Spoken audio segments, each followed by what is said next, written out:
National travel by car, plane, bus, train, or foot, or bicycle. And I forgot to add ferry, because that's about the last way I can think of. I have traveled by ferry around different places in the world. Anyway, they're all good for those things. Here's your first tip. Number one, locate the tourist information office before you travel. In the place where you're going. So I'm going to Guanajuato in January. I haven't looked that up yet, but I am going to look for where the tourist information office is. I've done that when I've been to various countries in Europe and also in Colombia. That's the other place I've been a lot. And the TI, which there's usually symbols, a sign. TI is kind of international nomenclature. They're often signs pointing you to get to the tourist information office. They're a wealth of information for tourists, travelers. You can, and the people speak English in there. They speak other languages as well, because the world isn't just English in whatever language you're in, whatever country you're in. They can tell you anything you need to know. You want to know bus schedules, train schedules, they can give you one. You want a map, they can give you one. You want to know restaurant recommendations, they can give you some. You want to know about local tours, they can tell you about those. They're there to help you learn their area. And I've just had so much luck with them. And if you look on a map, on Google Maps, you can usually Google that, like tourist information, TI, Guanajuato, Mexico, and you'll find it on your map. I'm a big Google Map guy. I have an iPhone, but I use Google Maps just because I've used it so long before I had an iPhone. And I'll just save it on my map, and then I'll figure out where I am when I get there and find out the best way to get to that tourist information office. Anyway, it's really it's the place to know and to go when you get somewhere. They're very helpful. I don't know. I can't say enough about the TI. I've used it in many countries. And so learn where it is before you go, and just put it on save it on a Google map, or just note where it is if you're in a small enough town, and you'll find lots of help there.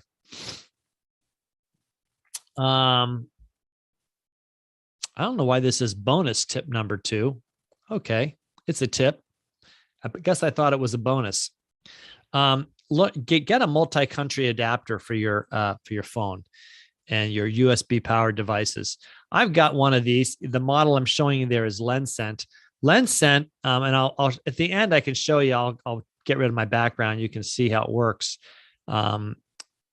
That the prongs on there, which you can just barely see at the bottom, that plug into the wall in the US, or actually the whole Western hemisphere. You can slip a little adapter on there, and it'll plug into an outlet in Europe, in England, even in Australia. And you don't have to carry all those different adapters for different countries. You just carry this one that works in the US and then slip on the adapter. It has 4 USB ports. It has enough juice that it'll power up an iPad, so you don't need your iPad adapter. It'll do it again. Any of your USB powered devices. It won't do your hairdryer. It won't do your shaver. You'll need a regular adapter to do that. But often you'll find in other countries, in Latin America, in Europe, the buildings are older. A lot of them were constructed pre-electricity, and they've retrofitted electricity. And you'll find that they may not be 4 outlets in a bedroom. There might be 1. And you'll be glad that you have an adapter that has 4 or multiple USB ports to it, because that way you can plug in your phone, your spouse can plug in their phone, you can plug in your camera, multiple devices at once, and that's very handy. I'll send you the link to LensSent. It'll come in your notes. I'll also show you at the very end. I'll demonstrate that for you. Don't let me forget to demonstrate the LensSent. These are dedicated USB chargers for Europe. You can see the little round prong at the bottom. So this is very similar, exactly the same kind of thing that you use in the US to plug your iPhone in or your other phone, except for that it's got the prongs for Europe. But that's a dedicated little device, whereas the one I showed you works for all countries you're going to. You just slap on the adapter. Here's one I bought in Italy. It's got a 3 USB ports for it. Okay, tip number 3, shop secondhand stores. This is especially true in European countries where they're wealthier. My wife and I stumbled upon this on our trip to the UK in 2008. We went to visit our son in Oxford. Well, he was studying in Cheltenham. We picked him up in Oxford and then drove to Cheltenham the day we arrived. And we walked through Oxford, which was very fun, through the town. And I noticed Oxfam. I don't know if there's any relationship to Oxford or not, but Oxfam is an international relief agency. And they have shops all over the UK. They're charity shops. And they have, it was like, I bought so many books at the Oxfam shop.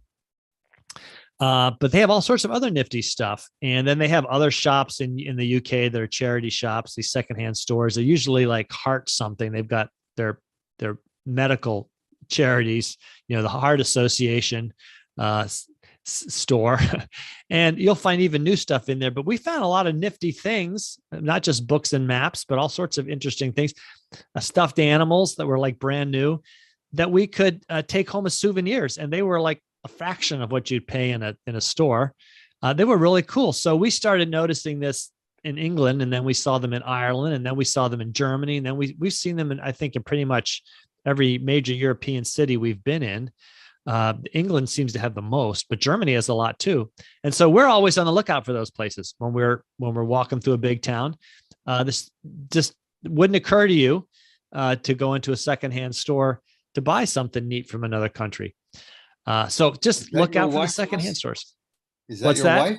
That's my wife. Yeah, that's Jane. That's my wife. Yeah. Okay. And she is. See Jane. She is Jane. That is her name. This, by the way, isn't a second. This is a secondhand store, but it's not in Europe. I thought the picture was so fun. I have got pictures somewhere of secondhand shops in Europe. Comment? Yes, Fred, comment. I noticed that when I was in Barcelona, and this could be true of other places, they have a lot of these little kind of bazaar shops, usually run by Asian immigrants. And when you just want to buy something, like, I don't know, it was cold and I wanted a scarf, a muffler or something. And of course, the department stores, they were like $30. And I went into this little bazaar place and it was like $5 or $4. They have all kinds of little goodies, knickknacks, flashlights, batteries, all that kind of stuff at really good prices rather than going to a department